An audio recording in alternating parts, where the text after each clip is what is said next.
মুসা নবী আল্লাহ পাক রব্বুল আলামিনের সাথে কথা বলতেন। মুসা নবী একদিন আল্লাহ পাক রব্বুল আলামিনকে বলেন, ওগো আল্লাহ, তোমার কাছে আমার চারটা প্রশ্ন আছে। ওগো মালিক, তুমি এই চারটা প্রশ্নের উত্তর আমাকে দাও। আমার মনটা বড়ই ব্যাকুল, এই চারটা প্রশ্ন শুনতে চাই। আল্লাহ পাক বলেন, রে মুসা, এই চারটা প্রশ্ন কি? মুসা নবী বলেন, ও আল্লাহ, এক নম্বর প্রশ্ন,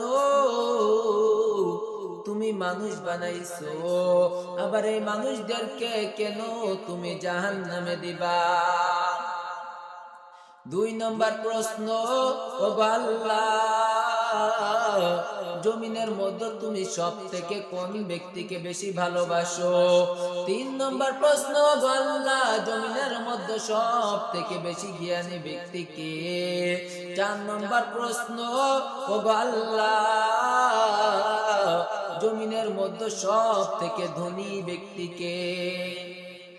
আল্লাহ পাক বলেন, রে মুসা, তোমার চারটা প্রশ্ন কি করা হয়ে গেছে? মুসা নবী বলেন, ওগো আল্লাহ, আমার চারটা প্রশ্ন শেষ, এখন শুধু উত্তর শোনার পালা।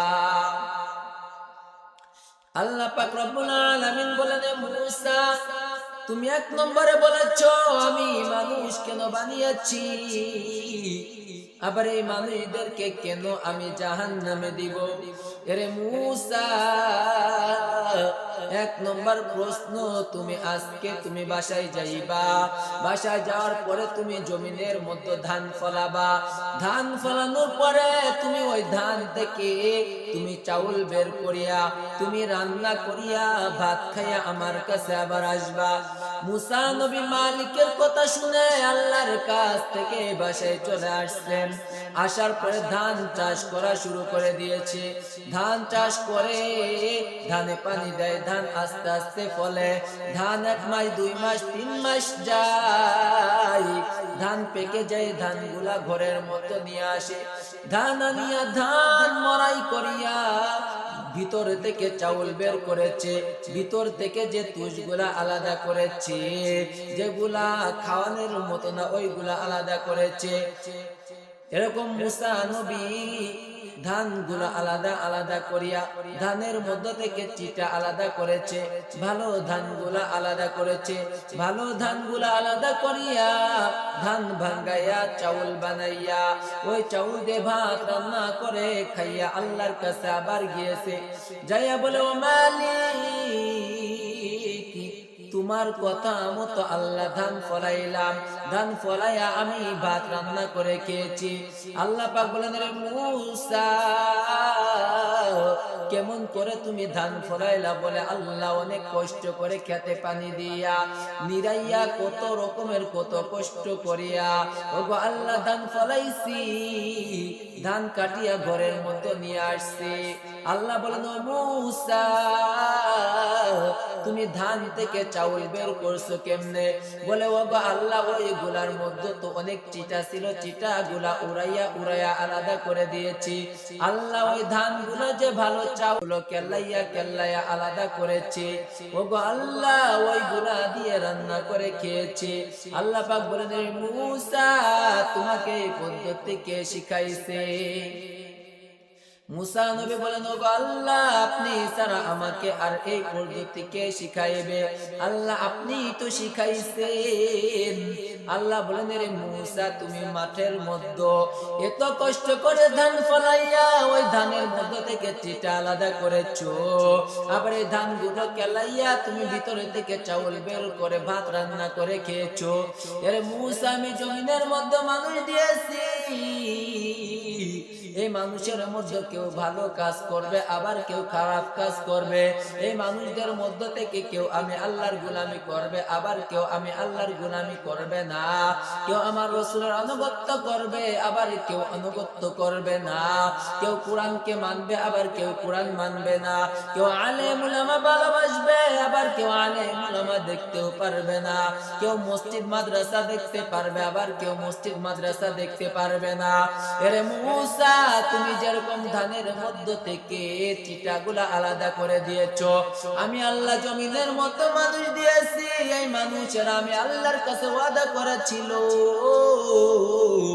ওগো আল্লাহ দুনিয়াতে যাই আপনার গোলামি করব, ইবাদত করব, কিন্তু দুনিয়াতে যাইয়া এই মানুষগুলো আমার ইবাদত করে নাই, আমার দাসত্ব করে নাই, আমার গোলামি করে নাই। এই জন্য মূসা এই মানুষগুলোর মধ্যে থেকে যারা মুত্তাকি তাদেরকে আলাদা করব, যারা বদআমলদার তাদেরকে আলাদা করিয়া আমি আল্লাহ জাহান্নামে পাঠা দিব। মূসা নবী বলেন, ওগো আল্লাহ মানুষের রূহ কি এক না?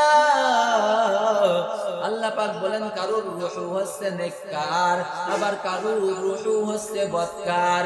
যাদের রূহটা বদকার তারা যাবে জাহান্নামে, আর যাদের রূহটা ভালো তারা যাবে জান্নাতে। মূসা নবী বলেন, ওগো আল্লাহ এক নম্বর প্রশ্ন পাইলাম, দুই নম্বর প্রশ্ন বলেন জমিনের মধ্যে সব থেকে আপনি কাকে বেশি ভালোবাসেন? আল্লাহ পাক বলেন, মূসা জমিনের মধ্যে আমি অনেক মানুষকে জ্ঞানী বানিয়েছি, অনেক মানুষদেরকে ক্ষমতা দিয়েছি, ক্ষমতার চেয়ার দিয়েছি, তাদের সম্মান ইজ্জত সবকিছু দিয়েছি। আমি আল্লাহ তাদেরকে দিয়ে তাদেরকে পরীক্ষা করতেছি, কারণ আমি আল্লাহ সব থেকে বড় শক্তিমান। আমি আল্লাহর মতো কারো শক্তি নাই, আমি আল্লাহর মতো কারো ধৈর্য নাই, আমি আল্লাহর থেকে কারো রহমত বেশি নয়। এরে মূসা জমিনের মধ্যে যাদেরকে আমি আল্লাহ শক্তি দিয়েছি, তারা যদি এই শক্তিটা অপব্যবহার না করে, তারা যদি এই শক্তিটা তারা যদি ইসলামের পথে ব্যয় করে, ভালো পথে ব্যয় করে, তাহলে এই মানুষদেরকে আমি আল্লাহ সব থেকে বেশি পছন্দ করি। কেননা আমি আল্লাহর শক্তির সাথে কারো শক্তি মিলে না, কারণ আমি আল্লাহ চাইলেই যারা অন্যায় করে তাদেরকে ধ্বংস করে দিতে পারে। আমি আল্লাহ চাইলেই আমি জমিনের মধ্যে গজব দিয়ে দিতে পারি, আমি আল্লাহ চাইলেই মানুষদেরকে মেরে ফেলতে পারি। কিন্তু রে মূসা আমি আল্লাহ মারি না, কারণ আমি আল্লাহ তাদেরকে ক্ষমতা দিয়া পরীক্ষা করতেছি, দেখি এই মানুষেরা আমার গোলামি করে নাকি আমি আল্লাহর সাথে গাদ্দারি করে, দেখি আমি আল্লাহর ক্ষমতা ব্যয় করে মানুষ কি সুপথে আসে নাকি অপব্যবহার করে। এরে মূসা এই জন্য আমি দুই নম্বরে আমি আল্লাহ জমিনের মধ্যে ওই মানুষদেরকে বেশি পছন্দ করি যারা ক্ষমতার অপব্যবহার না করে, যারা সঠিক ব্যবহার করে। মূসা নবী আল্লাহকে বললেন, ওগো আল্লাহ তিন নম্বর প্রশ্নের উত্তর দেন। আল্লাহ বলে, এর মূসা জমিনের মধ্যে তারা সব থেকে জ্ঞানী যারা দ্বীনি ইলম শিক্ষা করে এবং শিক্ষা দেয়, যারা আমি আল্লাহর পক্ষ থেকে কুরআন পাইয়া নিজেরা বুকে ধারণ করেছে এবং মানুষদেরকে এই পথে দাওয়াত দেয়, মানুষদেরকে কুরআন শিখায়, আমার রাসূলের পক্ষ থেকে একটা বাণী শুনেছে, আবার এই বাণীগুলো মানুষের কাছে পৌঁছে দিয়েছে। এর মূসা এই জন্য যারা জ্ঞানী আমি আল্লাহ তাদেরকে পছন্দ করি, আবার যারা এই কোরআনের দাওয়াত মানুষদের কাছে পৌঁছে দেয় আমি আল্লাহ তাদেরকেও পছন্দ করি। আর যারা এই কোরআনের দাওয়াত গুলো গ্রহণ করে আমি আল্লাহ তাদেরকেও পছন্দ করি। এই জন্য রে মূসা জমিনের মধ্যে তারা সব থেকে বেশি জ্ঞানী, যারা নিজেরা শিখছে এবং অন্যকে শিখাইছে। মূসা নবী বলেন, ওগো আল্লাহ তিন নম্বর প্রশ্ন, তিন নম্বর দিলেন, চার নম্বরের উত্তর দেন। আল্লাহ পাক বলেন, মূসা জমিনের মধ্যে তারা সব থেকে বেশি ধনী, যারা আমি আল্লাহর পক্ষ থেকে অল্প নিয়ামত পাওয়ার পর এই অল্প নিয়ামতের উপর শুকরিয়া আদায় করেছে, দিন ভরিয়া এক ওয়াক্ত খাইতে পারছে, তবু আমি আল্লাহর দরবারে শুকরিয়া আদায় করছে, আবার খাইতে পারে নাই তবু আমি আল্লাহর দরবারে শুকরিয়া আদায় করছে। এরে মূসা আমি আল্লাহ তাদেরকে গাছতলায় রেখেছিলাম, তবু আমি আল্লাহর শুকরিয়া আদায় করছে, আবার আমি আল্লাহ তাদেরকে 10 তলা বিল্ডিং দিয়েছিলাম, তবু তারা আমি আল্লাহ শুকরিয়া আদায় করছে। আমি আল্লাহর সাথে অকৃতজ্ঞতা প্রকাশ করে নাই। এ মূসা যারা জমিনে তারাই তারাই জমিনের মধ্যে সব থেকে ধনী। যারা আমি আল্লাহর সাথে আমি আল্লাহর নিয়ামত পাওয়ার পরে অস্বীকার করে নাই, তারাই সব থেকে ধনী। মুসা নবী বলেন, ওগো আল্লাহ, 4টা প্রশ্নের উত্তর পেয়ে গেলাম। ওগো আল্লাহ, তুমি আমাকে দয়া করো, রহমত করো, আমার দিকে নেক নজরে তাকাইয়া আমাকে এই 4টা কাজ করার মতো তৌফিক দান করো।